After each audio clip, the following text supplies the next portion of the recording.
Hi, this is Sensei Paul Gale, and today I'm going to be demonstrating for you my partner stretching series. This is designed in particular for the lower half of the body. We're going to focus on the hamstrings, adductors, abductors, and glutes. For this drill, you need two people, one to stretch and one to be stretched. So I have my partner Christina here to be the lucky stretchee in this case. The first stretch that we do is a hamstring stretch. So you want to get on the inside of your partner's left leg. Grab your partner's right leg with your right hand and push towards them. Now, what you don't want to happen is this left leg of theirs to come off the ground. So what you can do is kneel on your left, place your right shin gently on their left upper thigh, hold their leg, and push back. And you'll feel a little bit of tension. Do you feel that in your stretch, in your hamstrings? She already feels it there.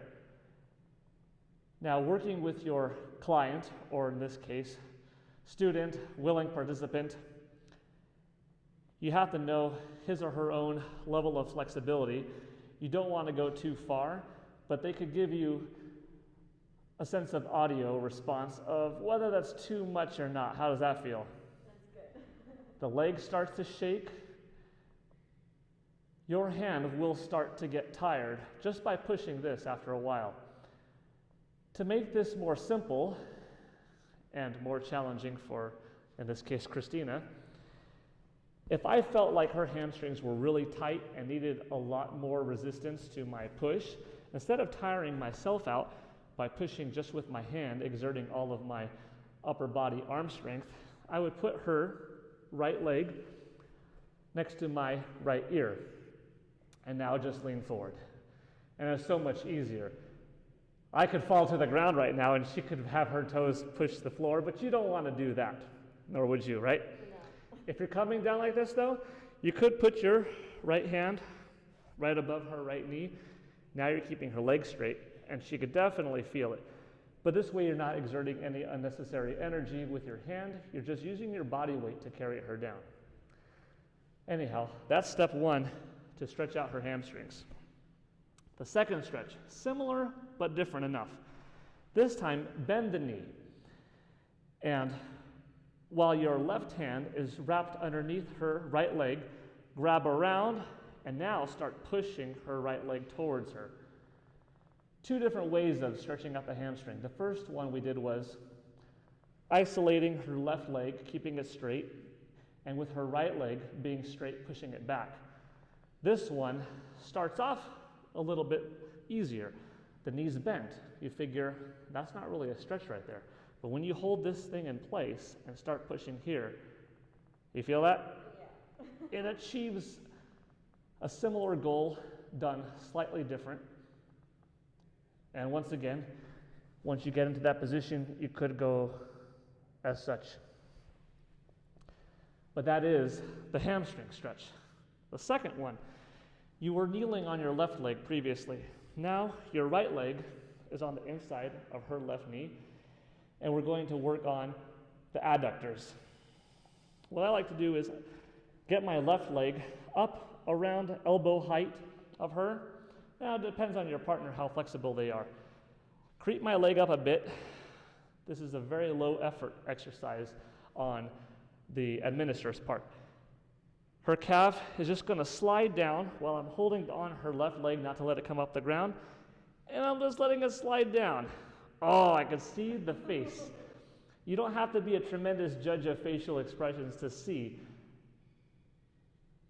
You know when it gets to that point of being too tight. You can already feel it? Now, if you creep your foot back to yourself, it's easier to go down. But what you're trying to do is go up and down at the same time. The more of a bend in the knee, the easier it is. So if I stretch her leg out, now I'm pushing my left hand above her right knee, bringing that to me while I'm using my left foot to creep up a little bit, and now her leg is straight. And now we're going down, and now you're feeling it in your adductors. Another thing that you could do is, I'm going to relax a bit, Now she's way down here. With your left hand under her left leg and your right hand over, go in a clockwise position. Now, with one hand, rotate this right leg counterclockwise and creep your leg up. Now, in addition to stretching out the adductors, you're also twisting the legs in opposite directions. Feel it? A little bit differently. The ball and socket joint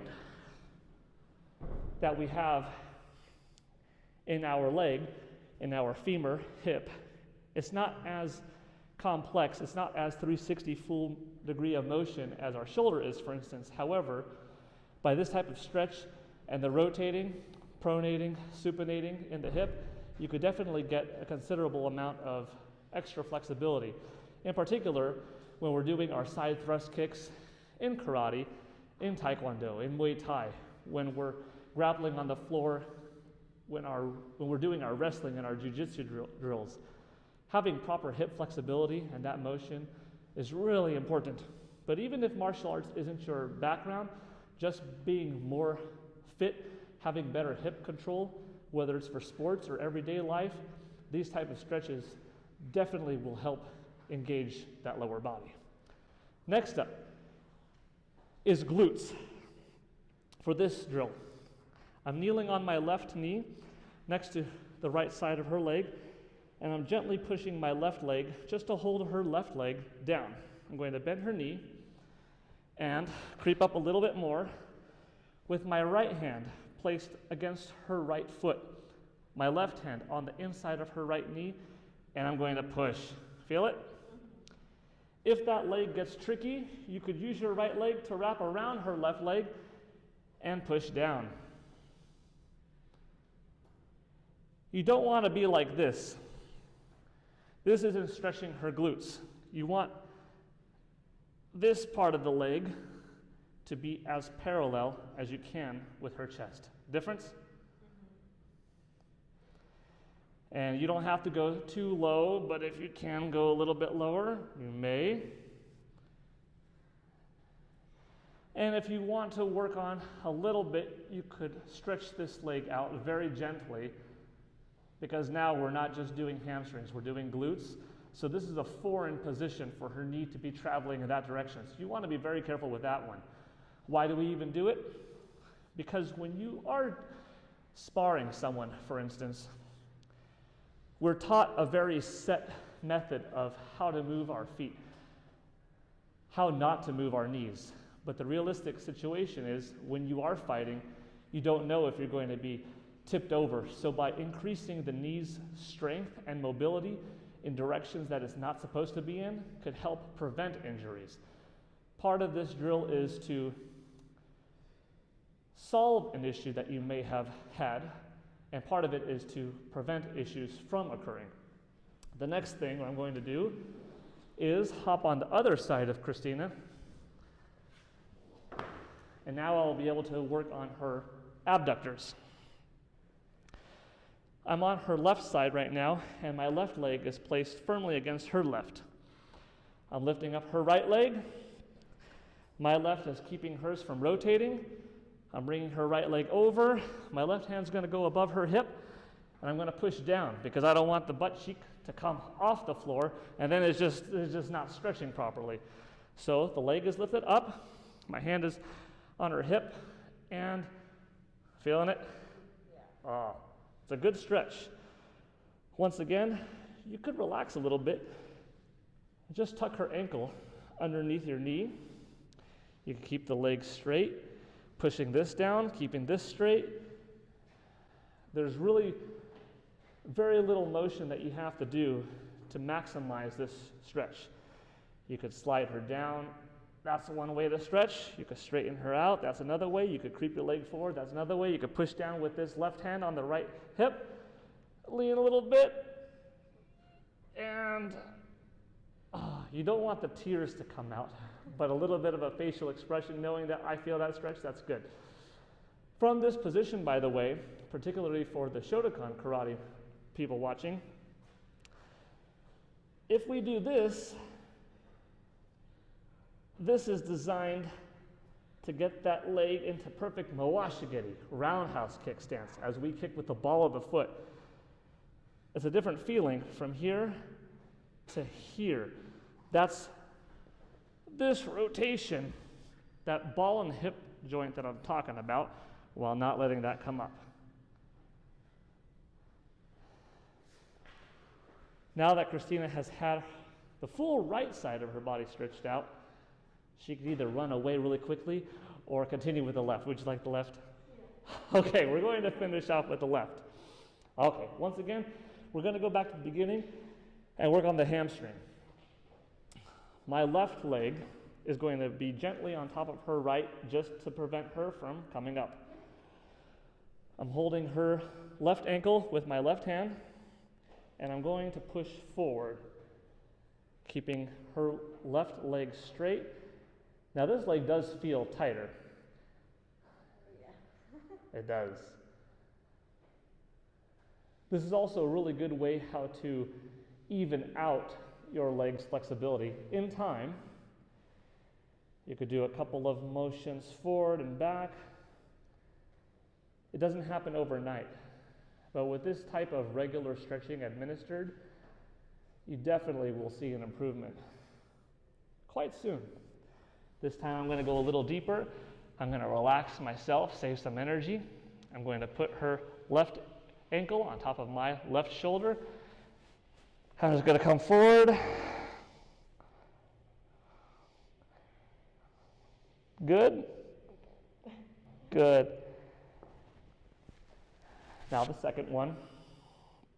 I'm grabbing her left leg underneath, cupping it with my right hand, pushing with that left, and when I get to a certain point, I switch, and she gets a different type of a hamstring stretch. That resistance is making me work, so I'm getting a workout here. I push down, knee is bent. This time I'm gonna go like this. Gonna wrap my leg around so no leg is coming up, and this is a deep hamstring stretch that she's really feeling right now. And good. Now for the adductor stretch. My left knee switched. It's on the inside of her right leg. And her left leg is going to be out, straight. It's going to slide down slowly on my right shin until it's right about there, and I'm going to try to creep it up a little bit.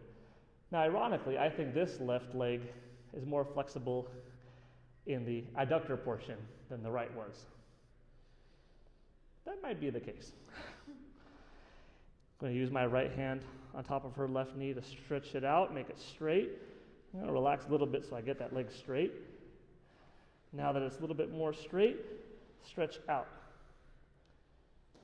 Now remember, when I go for rotation, this is a little bit too far of a stretch to administer rotation at this point.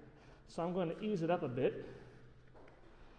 Going to use my left hand on top of her right leg and my right hand underneath to rotate and lock my knee in it. Switch hands, left hand underneath, right hand on top, rotate, and then push. My left hand's going counterclockwise, my right hand is going clockwise. Now I could go for a little bit more. That's getting the ball on the hip to work a little more, and that wince tells me that's enough. And we come back to the position. Now, for the glutes, to get the left cheek equal with the right. My right knee is on the outside of her left. My left knee is going to gently be on her right leg, just to keep her in place. I'm going to start. Right hand wrapping around her left knee. Left hand pushing against her leg here. And stretching out. Remember, like I said on the other side, it's not just this. This isn't stretching her glutes. You want to get the tibia and the fibula parallel with her chest. And relax. You can bring it back. Push with that left, and we'll go from here. Feel it? I will wrap my leg around to make sure she doesn't come up. And then in this 45-degree angle approximate trajectory, very gently, like I said, come up. This could be useful in developing your crescent kicks, for instance. And good. Now we have one more, and that is her left leg to get the abductor treatment.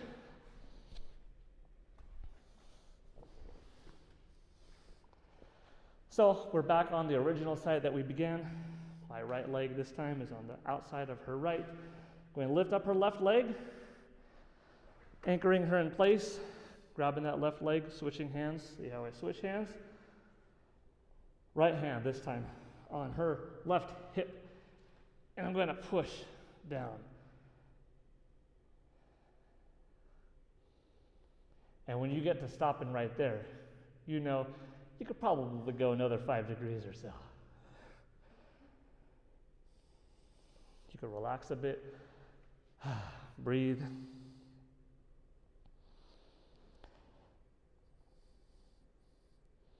You could creep your left foot up a bit, use your left hand to get her left leg straight, push down with your right. When everything comes together, you're using minimal effort to create maximum results.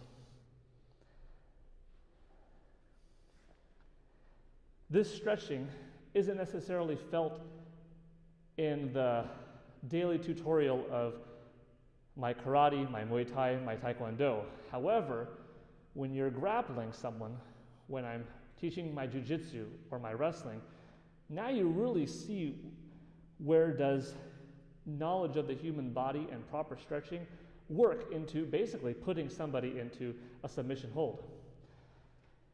If you could get your opponent into this kind of position, they'll wonder, are you stretching them out or are you making them tap? Could be both. This fast enough down would be far too much pain to be a pleasant stretch, and that would be enough to make somebody tap out. Now I'm going to do one more thing, just like on the other side, just for my Shotokan karate people, where we kick with the ball of the foot for Mawashigiri, roundhouse kick, rotating that right. How do you feel? That feels good, she said. Not hurts. No, it hurts. Good. And back up. And again, down. And slight rotation. I'm going pretty high on this leg. And done. Oh, and relax that leg. Never drop your opponent's leg. You want to be gentle. They just went through a lot. You can shake them out a little bit. And that's it. That is a full demonstration of the right leg and the left leg being stretched out. Hamstrings, 2 different ways how to administer that. Glutes, adductors, and abductors, with additional twists going clockwise and counterclockwise on the appropriate leg, and pivoting that foot so that you are able to get in that ball of the foot roundhouse kick feel on both legs. Thank you for watching. I know this is a popular request of mine because it's not easy to remember all of these after I've stretched you. So whether you're new to watching this or you're a current student or former student of mine, you're welcome, have fun, and then now the person who was the participant gets to get a little bit back at you. Thank you for watching. Paul Gale signing out.